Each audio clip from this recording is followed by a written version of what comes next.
Minister of Interior again admits failure of security officers to repel attack on Kuje Custodial Center. House Committee on Finance hosts ministries, departments and agencies at the hearing for the medium-term expenditure framework and fiscal strategy paper. Later on the program. Nigerian politicians are not magnanimous in victory and gallant in defeat. Dolom, shall we continue to have challenges with our body politics? The Chief Whip of the House of Representatives and the long-standing lawmaker will talk to us about politics and lawmaking. You're watching the Hallowed Chambers on TVC News. I am Tijesu Adewi. The Joint Committee probing the attack on the Kuje Custodial Center is upset about the inability of security operatives to foil the brazen attack on the facility. The committee is trying to identify the role security agencies played in responding to the attack. The Minister of Interior admitted that security agencies failed to act on available intelligence reports and also failed to repel the attack. Of the security personnel stationed in Kuje to protect the facility on the day of the invasion, where 31 military personnel of the Nigerian Army, 5 personnel of MOPU 21, 5 personnel of MOPU 50, 2 personnel of Counter-Terrorism Unit of the Nigeria Police, 2 personnel of Kuje Police Division, 7 personnel of Nigeria Immigration Service, 3 personnel of Nigeria Security and Civil Defense Corps, 10 personnel of Correctional Arms Corps. These 65 people were there. The Joint Committee's displeasure against the refusal of some security agencies to honor our invitation. The committee will ensure the realization of the primary purpose of government by taking appropriate action against any person who violates the fundamental right of Nigerians or commit any act against our national security. Officer of the Federal Republic of Nigeria that is paid with our tax money haven't failed to appear before a constituted parliamentary committee has some level of sanctions. And I believe this committee should take it upon himself that when you invite one, second time, third time, and such officer refuses to come, a motion can be raised here to summon such officers. The House of Representatives Committee on Finance continued its deliberation on the proposed medium-term expenditure framework for the next fiscal year. The Nigerian Midstream and Downstream Regulatory Authority told the lawmakers the federal government's plans to end the fuel subsidy regime in June next year. This means Nigerians may have to pay as much as 443 naira for a litre of petrol. This projection is based on the current dollar rate and the impact of the Russia-Ukraine war. Pages 1 to 50 states the audited financial statements for both PEF, which is the Funds, Petroleum Equalization Fund, and PPPRA. And I need to kind of like, maybe we should take note of the fact that Petroleum Equalization Fund, when it was by itself, they only perform one role: bridging claims and bridging allowance. So all their activities were actually directed and instructed by the board, Petroleum Equalization Fund Management Board, as at that time.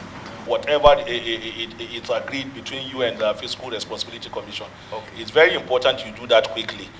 Then I'm aware that going forward, I think effective from this year, Office of the Accountant General net off 25% of whatever it is that you generate.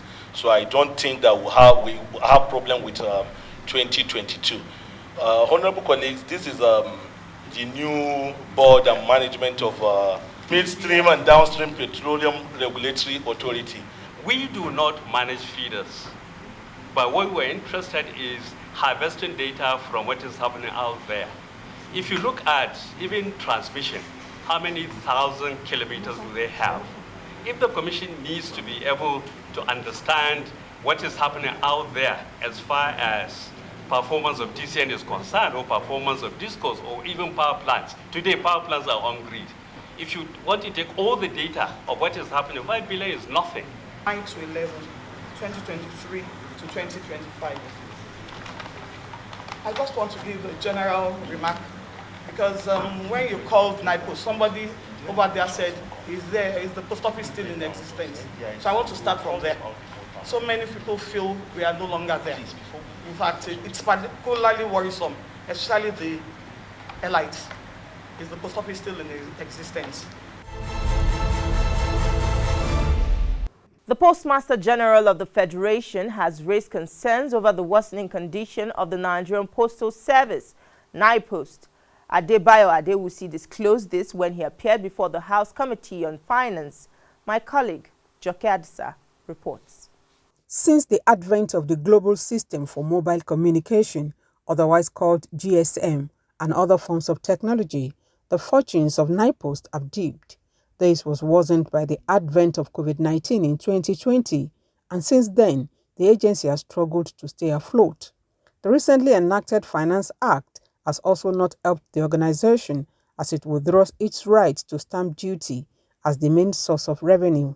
Mr. Abba Friday, Director of Finance and Accounts. The agency is before the Finance Committee as it continues deliberations on the next medium-term expenditure framework. Adebayo Adewusi is the nation's Postmaster General. He says the agency is comatose and on the way to being extinct if something drastic is not done. Of the 13 billion naira revenue target for 2021, he says the agency managed to realize 3.9 billion naira. % of our revenue is from our export of mails and other items.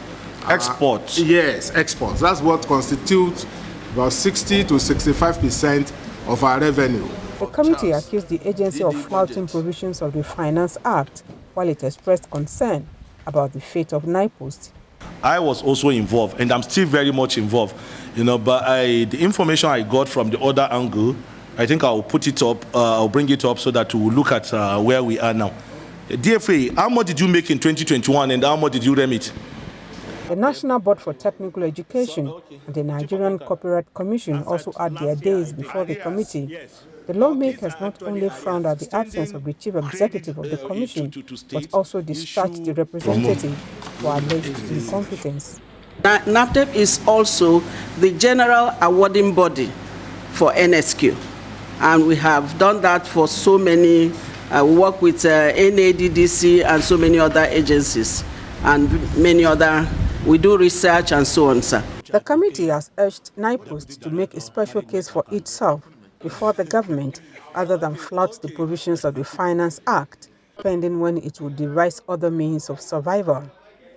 Joining us now is the Chief Whip of the House of Representatives. It's good to have you on the program. Thank you very much. Let's start with your latest political move to cross to the upper legislative chamber after spending more than 2 decades in the House of Reps. Why do you prefer the Senate this time around? Well, the reasoning behind my decision to now go to the Senate in the 2023 election is as a result of multiplicity of factors. One is the appreciation by my people of the various services or my humble contribution towards uplifting the standard of living of my constituents, as well as the various developmental projects and empowerment programs that have succeeded in attracting to my constituency, informed their decision and the clamor on their part, so motu calling upon me to go to the Senate with a view to rendering more services to the larger senatorial district. And then the other reason is as a result of the fact that people in my constituency thought that being a PIP-tamer in the House of Representatives, it is high time the experiences that I garnered in the House of Representatives as a PIP-tamer will be of tremendous benefit to them by the time I go to the Senate. Was it a tough task to get the ticket of the party to represent your senatorial district? Definitely in such contest, in the contestation for power is not an invitation to a tea party. Definitely there has to be contest, but at the end of the day, all other candidates withdrew for my candidature and I was able to clinch the ticket of my party unopposed. So definitely, initially, there is the contestation to power. As I tell you, it's not an invitation to a tea party. Definitely, there has to be trials, travails, and tribulations along the line. But at the end of the day, all the stakeholders in my constituency, in their wisdom, decided to give me the ticket unopposed. Should we also expect to see you vie for the office of Governor of Borno State in the near future? Well, naturally, I'm not an ambitious person, and that is the main reason why I spent up to 5 consecutive terms in the House of Representatives. I'm not an ambitious politician that jumps at every election time to aspire to higher positions. My philosophy in life is that it is God that decides. It is God that decides your future. What has been predestined to happen will definitely come to pass. So I don't have any plan to be a governor of my state, but if destiny beckons upon me to be so, I wouldn't mind. But it's never my ambition or I will not take deliberate steps to be governor of my state. But if destiny beckons, definitely I will not look the other way. So what has been your experience in politics so far? Well, my experience in politics so far, I was in politics as far back as 1992 when I first came to the House of Representatives. And since then, I am in politics, occupying one position or the other. So over the years, I've seen the bad, the good, the bad, and the ugly of politics. And well, generally, politics is a journey that is punctuated with trials, travails, and tribulations. It's never a smooth journey. There are some shortcomings. There are some difficulties that you experience along the way, backstabbing, betrayals, and what have you. But once you have the capacity and more particularly the capacity to take it, you will weather the storm. Despite your modest political successes, some people still believe politics is not for all and they consider it to be a dirty game. Well, I will not say it's a dirty game as such. It's not a dirty game, but the only thing is that in Nigeria, politicians should learn to play by the rules. They should be magnanimous in victory and gallant in defeat. So long as Nigerian politicians are not magnanimous in victory and gallant in defeat, how long shall we continue to have challenges with our body politics? It's not a dirty game. there are people that are very, very decent in politics, people that have attained the pinnacle of their career, professionals, well-class professionals, and what have you, that have decided to offer themselves in the service of the motherland.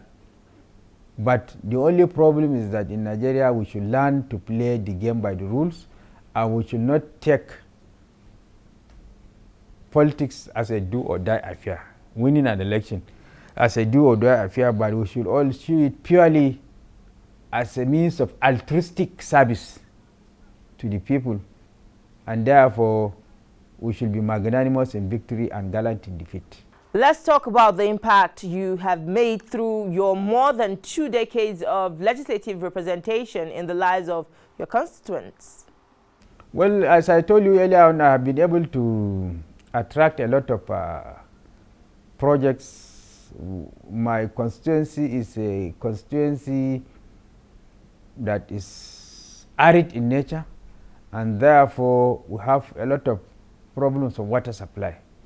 I've succeeded in attracting major drilling of boreholes across the nooks and crannies of my constituency, a major waterworks that has the capacity of storage of 2 million liters of water, and then 1 million liter of water reservoir that supplies my constituency. And these projects are sited in 2 local governments.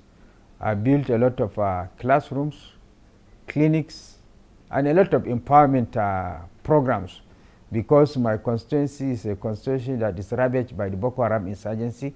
As a result, people have lost their means of livelihood. They are now staying in IDP camps before. Now that they have started returning back to their respective ancestral homes to pick the pieces of their lives, it behoves on us to devise ways and means of empowering them, so that by the time they return back to their communities, they will pick the pieces of their lives. So sequel to that, and in consonance with that drive, and in identifying with the programs of our indefatigable governor, Professor Babagana Umara Zulum, who has been tirelessly working round the clock to actualize that dream. And in order to complement his vision, we have also embarked upon empowering these people that are returning back to their respective communities with a view to picking the peace. Let's talk about insecurity. Your state seems to be having some respite from terror attacks.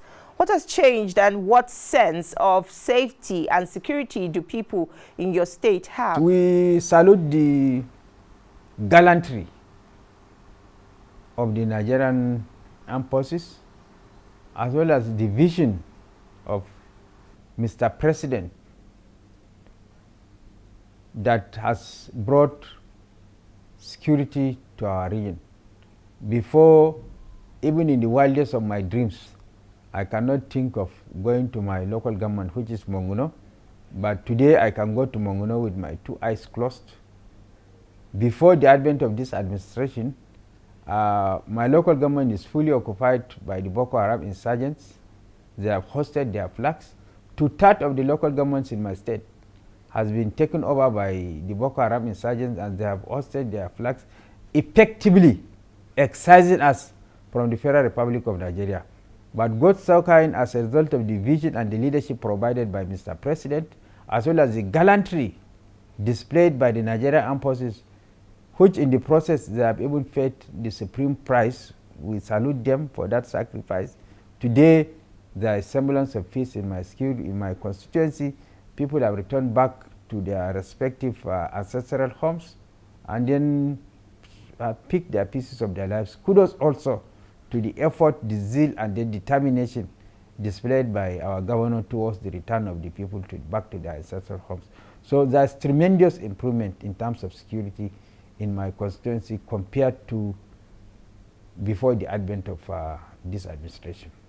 Does that mean no local government is under the siege of the terror group in the entire state?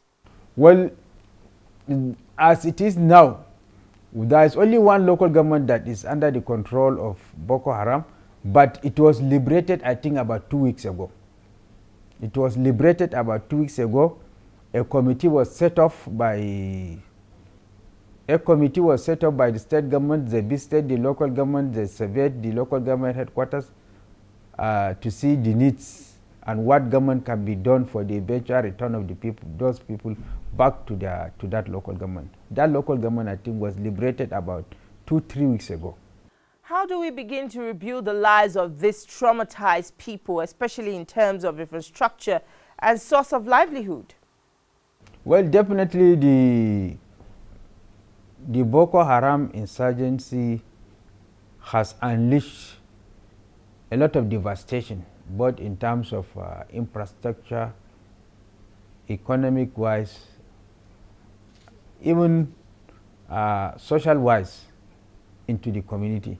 And as a result of that, they are highly traumatized. These are people that have lost their means of livelihood. These are people that have been displaced, their ancestral homes, they are now staying in IDP camps.